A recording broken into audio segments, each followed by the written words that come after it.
Chào tất cả mọi người đã quay lại với kênh của mình tối hôm nay.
Chào một bạn đang xem nhá.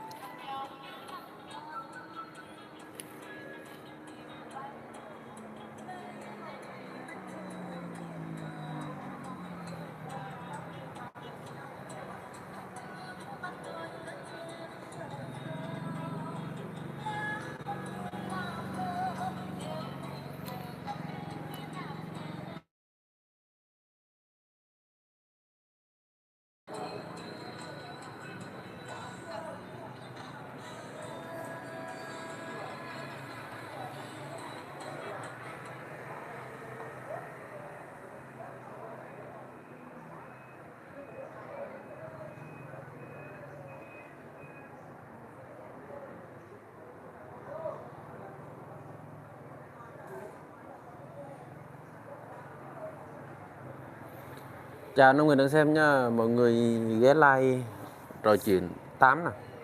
Chào 12 bạn. Ai có lâu lâu mình livestream chơi cho vui vậy thôi chứ. Mọi người ghé like mình chơi.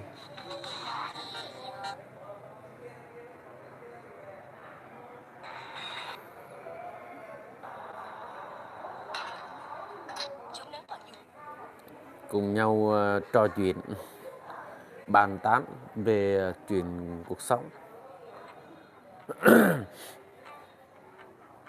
Thì xoay quanh các vấn đề hiện tại, mọi người có cái câu chuyện gì cùng nhau chia sẻ đây, để lại bình luận ở dưới đây cho mình nhé.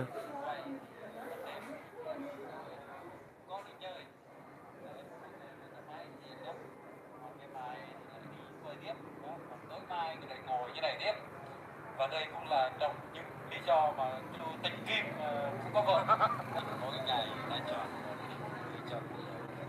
cái ông này lúc nào cũng đi đám cưới người ta biết, không biết lúc nào đám cưới ông này. Chào 24 người đang xem.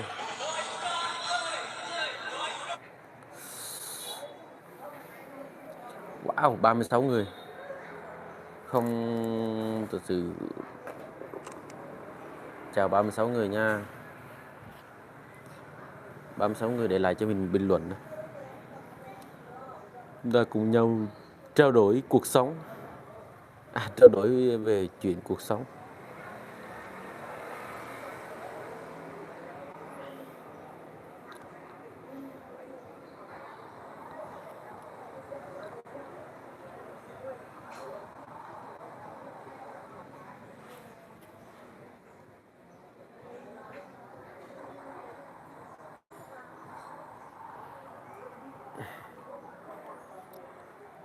Hello President.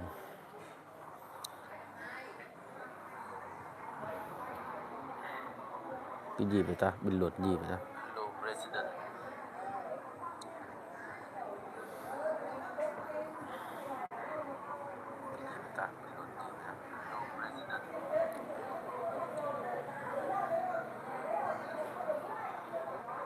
Sao lại bình luận cái gì chỉ hình con chó?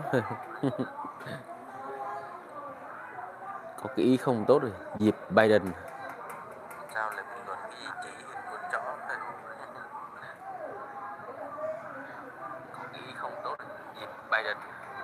UIE. Có ở đây không là sao?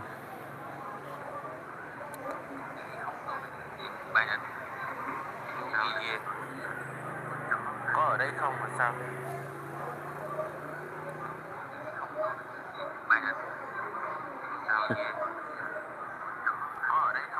Sao lăng trụ?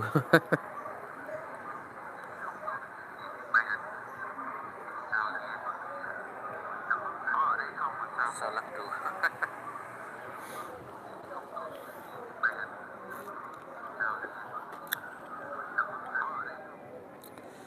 Làm gì có.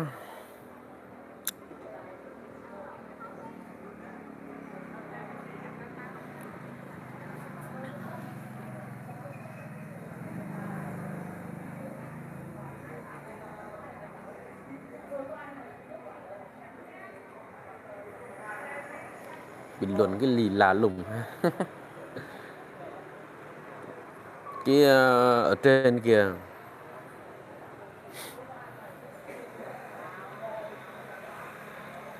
Không phải con đi với là sao?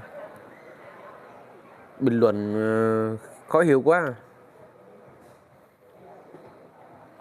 Lăng trụ nào đây? Đây quán cà phê mà lăng trụ nào?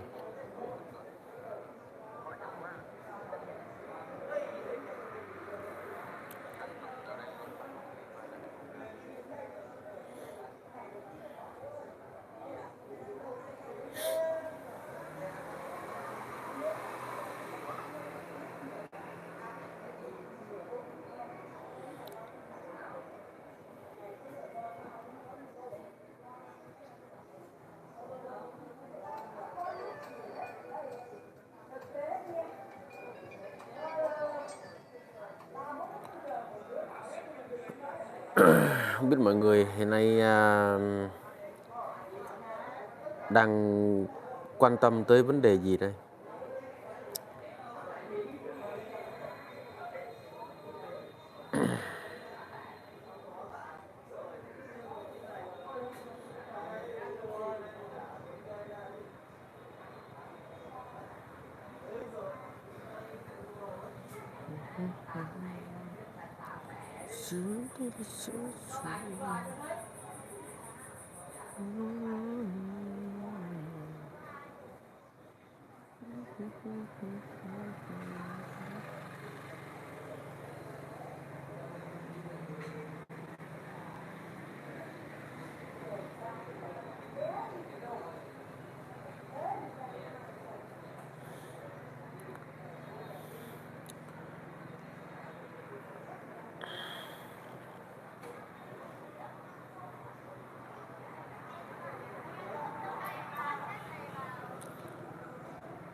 Wow.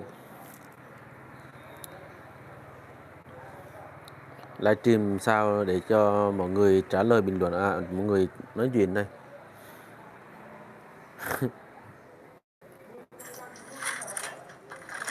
Khó quá.